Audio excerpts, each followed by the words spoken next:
Hey, your boy JoJo Biscuits from Heaven with another video, and this one is completely emotionally charged as I just finished the latest chapter of JoJolion, chapter 88. And if you didn't know the direction of JoJolion, you've been missing out. This is gonna be spoiler filled, so if you haven't caught up with part 8, don't watch this video. And B, it looks like we're going to have a situation where Jojo, Jobin Higashikata ends up having to save, in air quotes, the Higashikata family and serve their best interest, which has been pointed out for quite a while.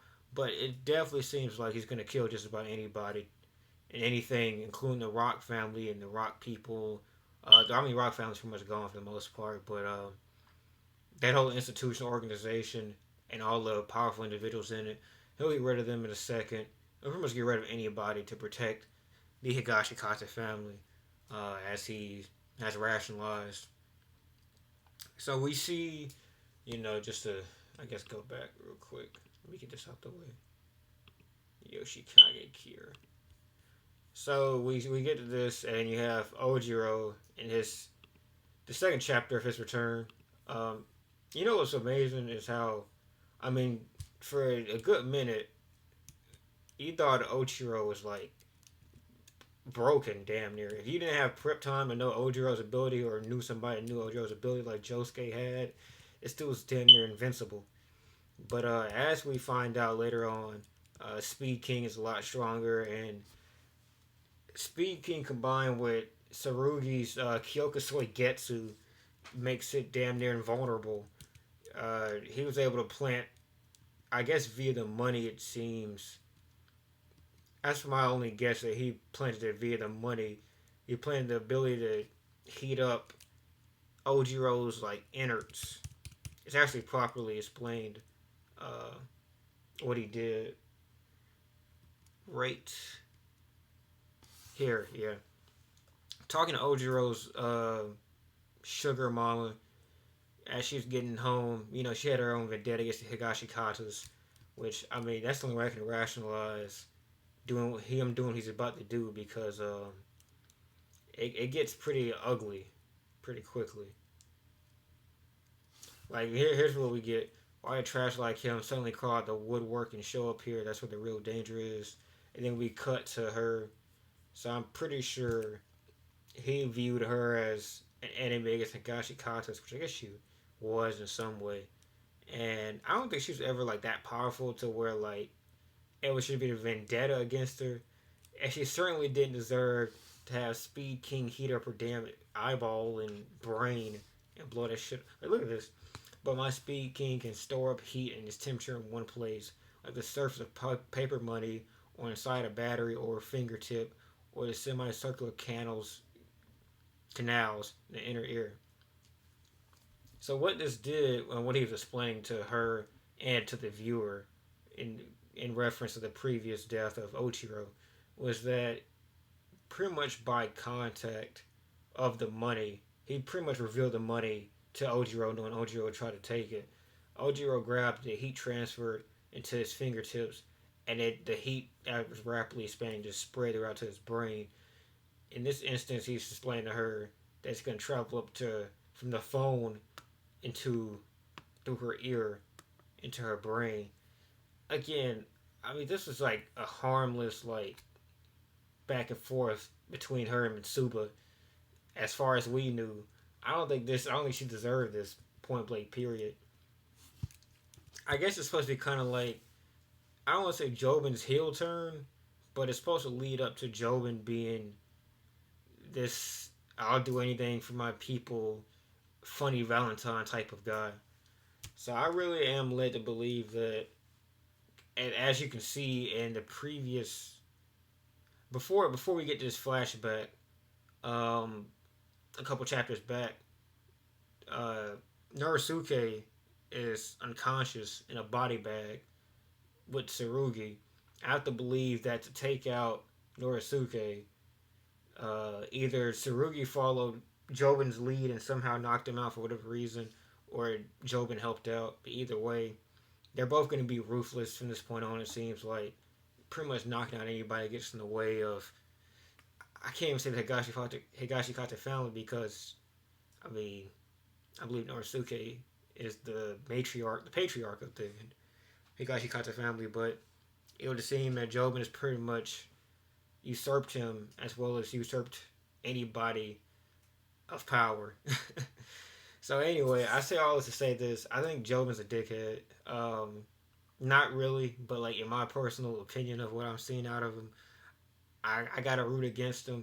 It's just like with Funny. Some people love Funny's plight and want to support Funny over Johnny Joestar, but if you do some messed up stuff, you deserve what you're gonna kind of coming to you. And I think very soon we'll see whenever Josuke and here's how the sequencing will go. I don't think that Josuke, Monozuku, and Yasuho will be able to fight the head doctor at this point in time. But I do think it will double back and try to see what's up with the with Yasuho's ex, who many believe is working in cahoots with the head doctor. And I think they'll either beat him, maybe somebody will die, maybe Monozuku, but somebody they'll figure out his stand. And I think I'll go from that to getting back to the household. And once we get back to the household, I think we'll start seeing the falling out between Jobin slash Tsurugi and Norisuke. And after that, I think we'll see Jobin slash Norisuke against Josuke, Monozuku if he's still alive, and Yasuho. And then we go from there to the head doctor. That's my sequencing, in my opinion. Because I think Jobin isn't set to be the main villain, but he is said to be just as important to the plight of Josuke's want of the fruit as the head doctor. The head doctor is going to play into the fruit part of this. My personal thoughts is he's going to be Yoshitsuro Kira, the father of Yoshikage, and he'll probably try to get the fruit for. It'll end up being like for like some opposite reason, but the same cause as helping in quotations. Holly Joestar Kira, but we'll have to see that. I just want to go through this Reddit. I mean, this is pretty much the end of it. So you got Speed King's already touched that phone. People really love Speed King. I will give this.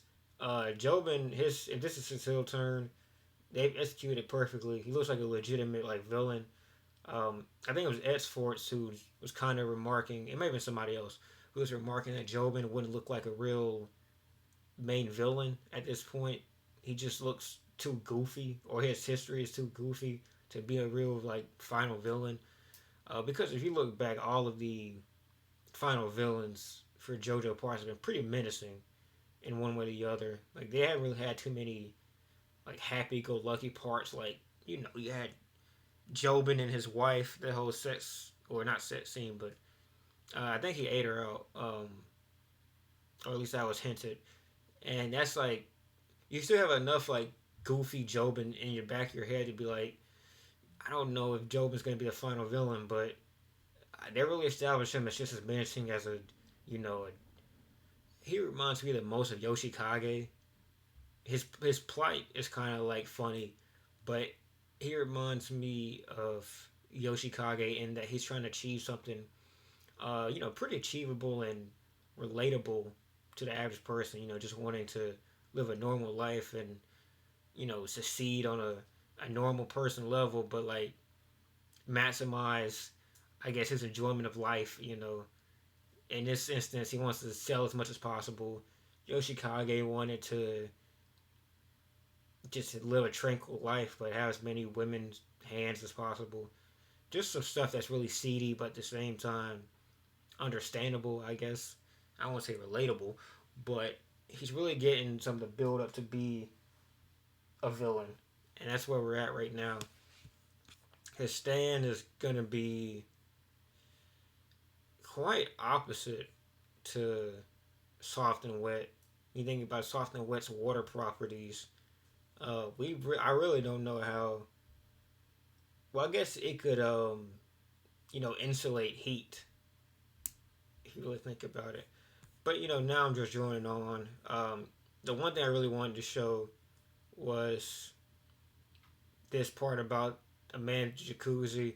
We got we got a moment in we got a moment when he was leaving out that he said to what he believed the corpses of the Higashikatas was that this plant is for Kira's mother. You guys in dessert anyway. And I thought it was touching because if you like really think back to back in the day, he still didn't really like hate Yoshikage, even for Yoshikage like scarring him for so long in his life. Are you a man of the jacuzzi, or are you a man of the ocean? Are you a man of the he's a surfer, and that ate at him for so long, but he didn't hate Yoshikage. And I guess this is full circle just to show that he really was friendly with the guy, even though that endeavor happened. It's just kind of I don't know. I really liked Ojiro in the second part. He seemed strong. He seemed confident. He reminded me of I think it's Pesci in part five after he gets his brother. His brother gets his ass beaten by Bucciarati, and we get that moment where he gets confident. I thought it was Ojiro. Ojiro came through as like a man, and it's so sad to see him get washed like that because he didn't have a chance to fight back. But that's all this video really has to say. I think we're coming up. I would say we probably have like around 20 chapters left, if not less. Maybe like 18 or so. That would put you within the next 2 years. It should end about a year and a half. So I mean, you could probably finish. You could easily finish the guy Yasuho's boyfriend in 2 or 3 chapters. You could probably set up um, the fallout between Orisuke and Jobin and somewhere around that same time. So we should be able to get. I feel like we should be able to get Josuke versus Jobin within the next 8 chapters, maybe 9. But that's just me. That's my prediction. Hope you enjoyed the video. Peace.